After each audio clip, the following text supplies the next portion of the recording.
hear the message for this morning. If we are, let's put our hands together and welcome Pastor Silas.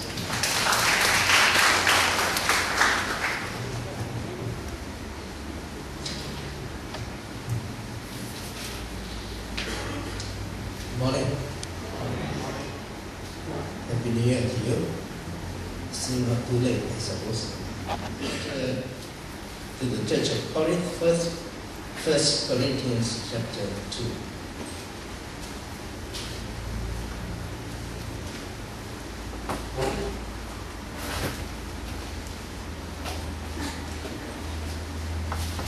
Reading from verse 14 onwards to chapter 3, verse 4.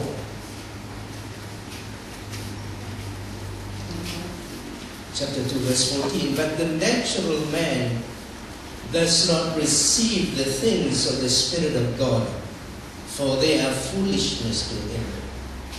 Nor can he know them, because they are spiritually discerned. But he who is spiritual judges all things, yet he himself is rightly judged by no one. For who has known the mind of the Lord, that he may instruct him? But we have the mind of Christ. Chapter 3. And I, brethren, could not speak to you as to spiritual people, but as to carnal, as to babes in Christ. I fed you with milk and not with solid food, for until now you were not able to receive it. And even now you are still not able, for you are still carnal. For where there are envy, strife, and divisions among you, are you not carnal and behaving like mere men? For when one says, I am of Paul, and another, I am of Apollos, are you not ordinary men? Are you not carnal? Let us pray. Father, we thank you for this morning. We thank you that you are our God, that we are your people.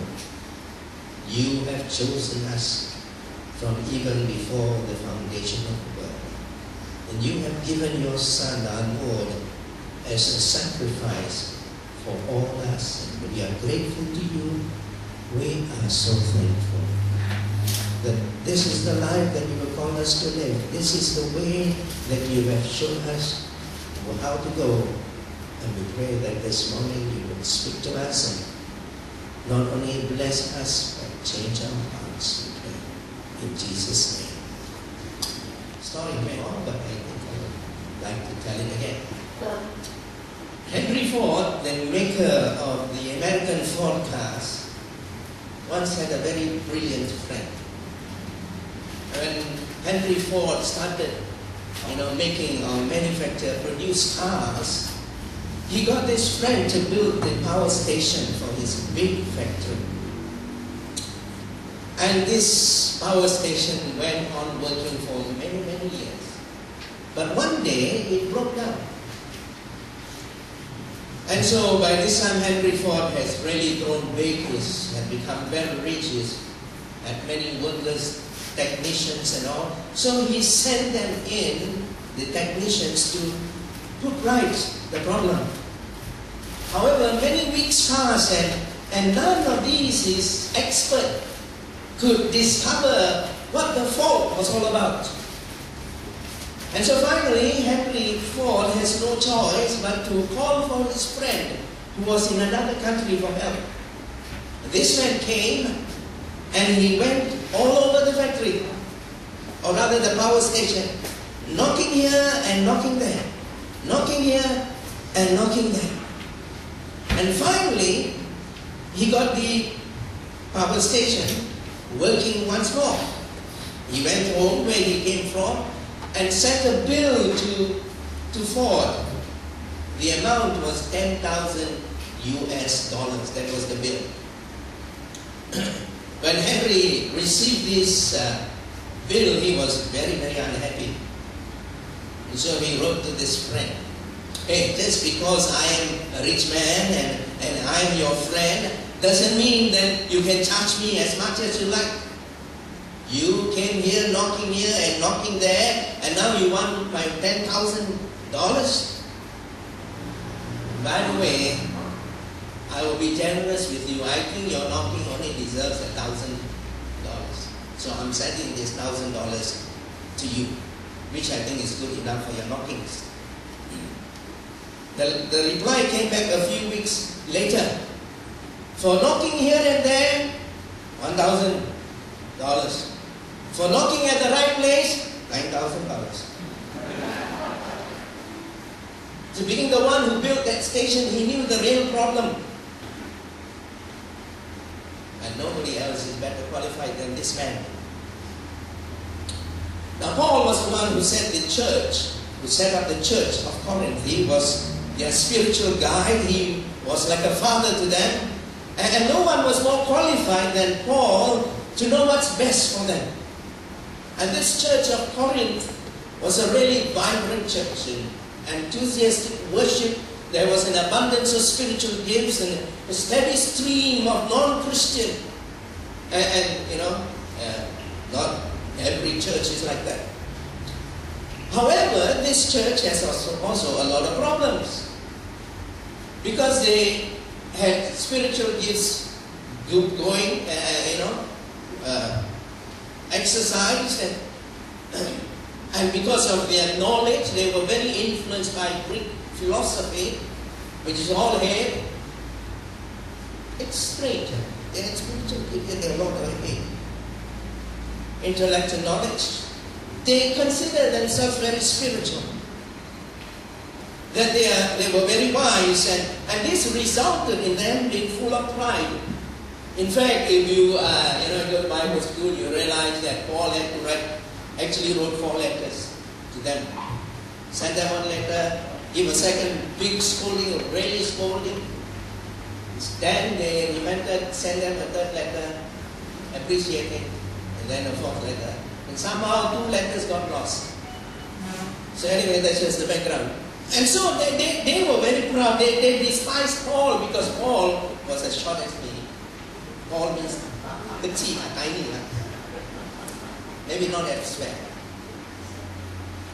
And he doesn't look very impressive. He was an ugly looking man, Crooked nose, like, I won't say all Jews.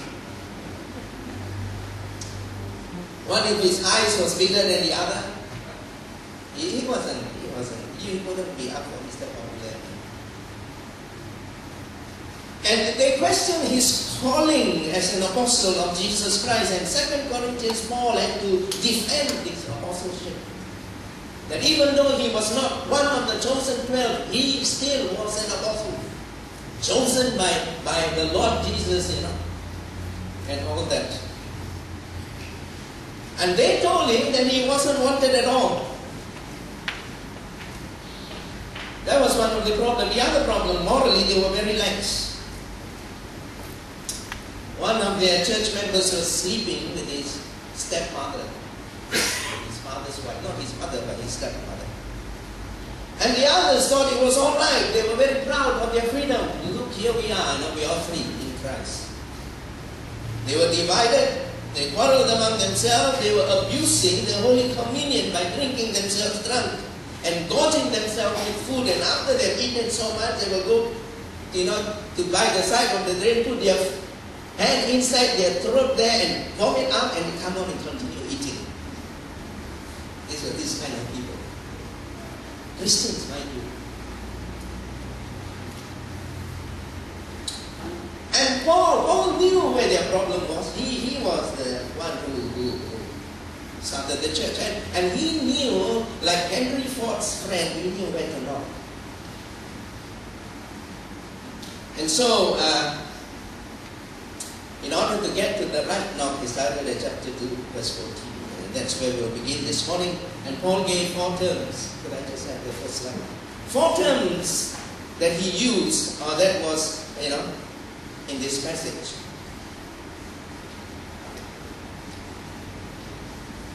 Can you see? Okay, those 4 terms are Sukikos, the unspiritual man, chapter 2, verse 14. Pneumatikos, the spiritual man, in chapter 2, verse 15. Sarkinos, worldly or babes in Christ, chapter 3, verse 1, and then sarkikos, near man or ordinary man or carnal man. You know, I don't know Greek, like this one I borrowed from my Bible school teacher. I'm appreciating that very much. But if you could understand what Paul is trying to get at, and he's coming to that knock, you know, he's slowly knocking, you will appreciate how this man's mind works. We're not so much looking at his mind, we just want to consider these four terms. First, well, just for your information, the word cos and nos. Nos means nature. That's what you are by nature. Cos means your behavior, your lifestyle. Okay? So when we talk about pneumatikos, this is a man whose lifestyle, whose behavior, whose conduct, whose character is of the Holy Spirit. Let's start with the first one, pneumatikos. I know some of you are tired. I hope I don't put you to sleep. If you're feeling sleepy, you're given permission to go and wash your face. Now we come to the first one, the psychikos. That's the unspiritual man, and that's what Paul is saying here.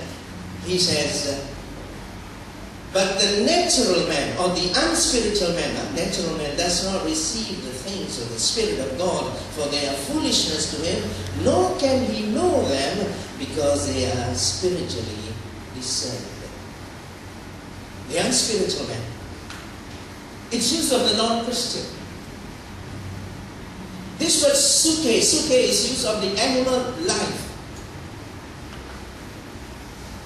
Paul is not saying that the non-Christian, and if there's any non-Christian here, it's not meant to offend. He's not saying that the non-Christian is an animal. He is a man as any man. But what he means is this, that when God made man, he gave man a spirit. He breathed into man. And animals do not have the human spirit, which Adam had when God breathed into that sculpture made of mud in Genesis chapter 1. And so just as animals do not have the spirit of man, the psychikos, the non-Christian, the natural man, does not have the spirit of God. That's what they just say. That before you and I become a Christian, before we repented of our faith and believed in, repented of our sin and put our faith in Jesus, we were all natural men. We were born that way. We grew up that way. But the day came when our eyes were open and we given spiritual sight and we realized that we are sinners, we are on the way to damnation, and we ended up in hell, and God has been so kind. Our Father sent His Son to die on the cross, and by His death and resurrection, we realize that we need this Savior and we cannot do without Him. He must not only be our Savior, He is also our Lord, and we repented and believed in Him. We become spiritual men. We take another step. We're not the natural man. And you can see whether somebody is a natural man or not. It's the cause, his behavior.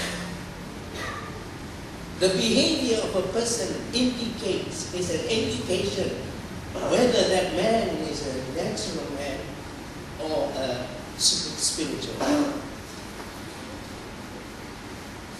This man is worldly, he is influenced by what he sees, by what he feels, by what he thinks. He has no interest for the spiritual things of God. And that you and I were before we came to know the Lord. Before we found ourselves in church, worshiping Jesus. We were all natural men. Condemnation of anybody, it is just a fact. The reality of life, that we were once like that. And it's by the grace of God we move from there. The truth of God means nothing to him. And when he hears about the great sacrifice of Jesus, what the Lord has done, it doesn't affect him at all. It doesn't touch him at all. There's no warmness in his heart, no gratitude, no. Oh God, Lord is so thankful that we've given himself. He doesn't feel that way. Those of us who bring the gospel to such people, we must understand. Why? Two things Paul mentioned actually. Why this natural man cannot receive the things of the Spirit. Why he's a natural man. Number one, he does not receive or does not welcome the things of the Spirit of God. You can find that in verse 14. He does not receive the things of God or the Spirit of God. Why does he not receive the things or welcome? The word receive is to welcome. Just as you welcome people into your house. Your guests come and Chinese New Year is one of those things. You welcome them. And it's the same thing. The unspiritual man, the natural man, does not welcome. He has no capacity to welcome, to open his heart to the things of the Spirit of God.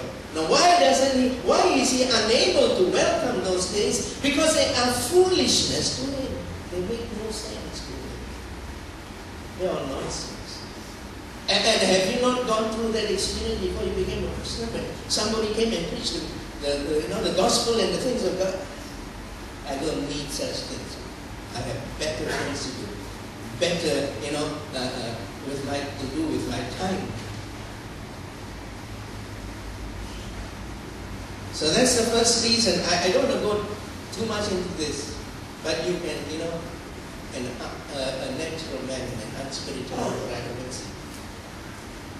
but when you and I, when he or she does not welcome the things, spiritual things of God into his life or her life, they are foolishness, tasteless, dull, nonsense, absurd.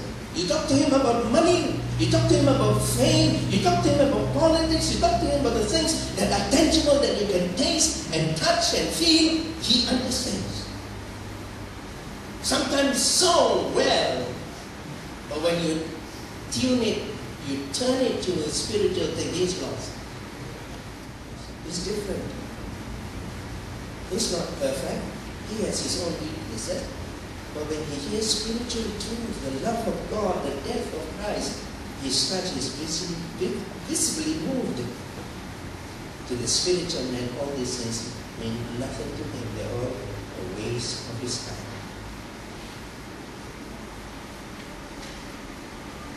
To really, I'm not saying, those of us who have no knowledge of music, we don't enjoy music, we do. But to truly appreciate and in all its fullness, you and I have to be musically inclined. Now, you play Hallelujah to a dog music.